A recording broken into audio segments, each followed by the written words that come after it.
content like this on my channel. And it's so crazy that, like, I haven't been on YouTube for, I think it's like 2 years, it might even be 3. And this is what I'm coming back to produce. It's just insane how life works sometimes.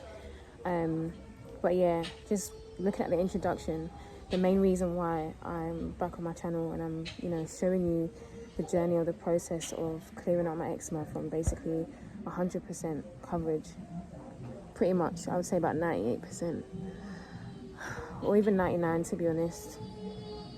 Yeah, 99% coverage, is because I've always tried to encourage people with my content and with my Instagram platform to take their time, basically, to go through the motions, to let the body do what it needs to do. But the thing is, like, in all the content I was producing, I only had short snippets to show from my own experiences, because I didn't take much pictures or much videos because of the trauma of it all. And everything I was saying seemed very much after the fact. Like, imagine somebody telling you about, like, you know, hang in there, you can get through it, but they look well, they're completely well.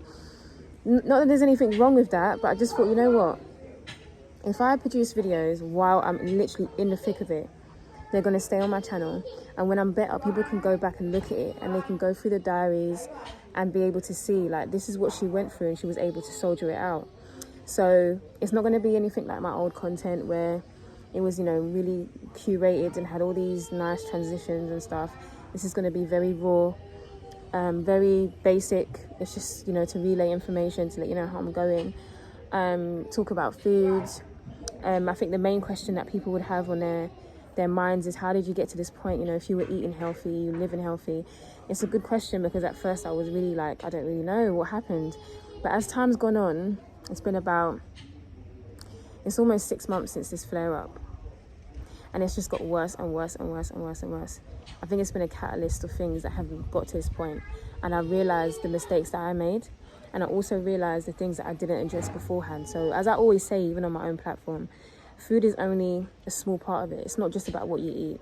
One thing that I know for a fact that I didn't address properly, I didn't deal properly on my emotions, even though I spoke a lot about it. I don't think I dealt with it. And I don't think it was so much like dealing with my emotions in the sense of addressing certain things, because I did. I went to therapy, I had a therapist, had all these different things. But I think when your output doesn't match your input, you create an imbalance. And I think that was what was wrong. I was doing a lot of things outwardly that didn't reflect how I felt inwardly. I didn't have boundaries with people I needed to have boundaries with. And so I think it just really started to take its toll on me emotionally. And it started to break me down emotionally. But anyway, I'm going to cover all of this in coming videos. But I just wanted to really show people how difficult it is actually living with a chronic skin condition. It feels like, and I hate to say it like that because I don't feel like there should be any comparison to a disease, but it feels like, from what has been described to me, like I'm a cancer patient, in the sense that, you know, I've lost a lot of my hair, as you can see. It's just falling out. My hairline is completely gone. I'm weak, my eyes are dark. It's just like there's so many things that it's so difficult to process. I can't sleep at night. I have shivers. I'm always cold, even when it's not cold. I have night sweats, chills. Like, there's so many different symptoms that I have that go along with this skin condition, and it's impossible. Hear me when I say it's impossible to do anything. I have 4 kids, and it is impossible. You can hear her in the background. It's impossible to focus on even one child when you're going through all of this stuff. So I really feel it for people who have chronic eczema or psoriasis or any other skin condition on this level, and they're on their own and they're trying to deal with things. It's too much. And I really want people to kind of, like, you know, take stock. If you know someone who's got a chronic skin condition, please help them, reach out to them. If you are someone with a skin condition, do your best and, you know, speak up, tell people about the help that you need, because it's so debilitating. But yeah, in case anyone was wondering, the picture on my DP of my face covered in eczema is literally from a week ago.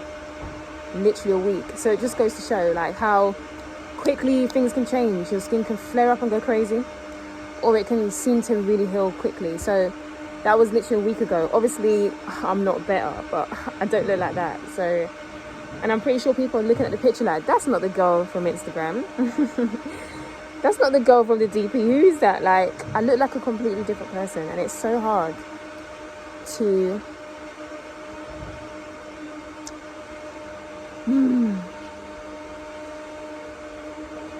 so hard to digest. It's not just about looks, but I feel like I'm trapped in my own body, and I'm not able to do anything or go anywhere or do much because of the state of my skin. Like right now, my feet are still quite swollen, very painful, weeping. Who wants to go outside like that? Nobody. So I just feel trapped. And yeah, I just think it's important for people to see how people are really affected by this thing. My end goal, in all honesty, is to see like people's attitudes change towards skin conditions. I put a campaign on my Instagram. If you don't know what my Instagram is, it's Skin Tuition, SkinTuition.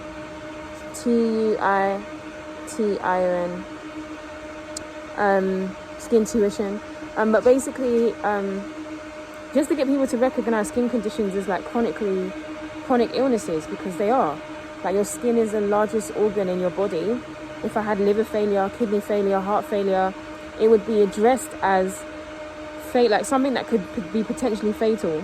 But when it's like you've got a skin condition, it's like, okay, cool, you've got eczema. No, it's just as potentially fatal as any other chronic condition. And I don't think people realize that when you have eczema on this level, your skin isn't a barrier anymore. Anything can get into your skin. Infection.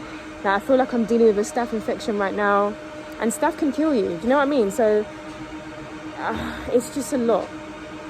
It's a lot, and I just want people to appreciate that. I want institutions to appreciate that. The hospitals, the dermatologists, the government, even, just to give people not just the emotional and the therapeutic support that they need, but also the financial support, because the amount of money that you're going to spend to try and get your body back on track is wild. And it was wild the first time for me, like spending all of that money on organic produce and fruits and vegetables. It's not cheap. It's really, really not cheap. And then you're paying money to like maybe specialists because the dermatologist waiting list is too long, and then you're paying out of your nose for that. I just want it to be addressed as if it was heart failure, kidney failure, liver failure, whatever other organ there is. It needs to change. And if I'm completely honest with you, even putting up this video for me is embarrassing, in the sense that I don't want people to see me like this. I don't. Nobody does. But I always felt like I've been debilitating with it over a couple of days, and I thought, you know what? It's not about me. I feel like there's a reason why I'm going through this a second time around, and I'm going to do my best to not make the most out of it, but you get what I mean. It's like I'm not going to let the lesson or the opportunities pass, in the sense that I'm going to use this horrible situation to try and bring about the best outcome I possibly can, not just for myself but for other people. And so bear with me. Oh my gosh, bear with me. Just bear with me. Like, it's really hard. Like, I never in a million years thought at this stage in my life where I had so many plans to start my skincare company directed towards people that have conditions and stuff. I'm just taking my platform to another level, really helping people, that I would be here right now. So it's mentally exhausting, emotionally exhausting, but I'm just taking it a day at a time. The same way I tell all of my clients before, don't rush your healing process. Take it one day at a time. Be grateful for everything. Find gratitude in everything, no matter what, because that's the only thing that's going to get you through. And also, just bear with me. We will get back to normal. We will get back to where we're supposed to be. My hair will grow back. My complexion will come back. Everything will just be back to normal in time. I can't rush it. I don't know how long it's going to take. With regards to how I got here, like I said, we'll go through that in different videos. But yeah, I hope you stick it out with me on this journey together, and so you can see how I go from, like I said, 99% covered to 100% healed. I think that's my cue to go. Thank you for clicking on this video. I really hope that you subscribe to this channel as we go forward. As I said, it's not going to be like my other videos They're just going to be like diaries where I'm just explaining situations, explaining what I'm going through, the good, the bad, the ugly, until I get to healing. And so I hope you follow me on this new journey, along with all the lessons that I have to learn as well. Bye.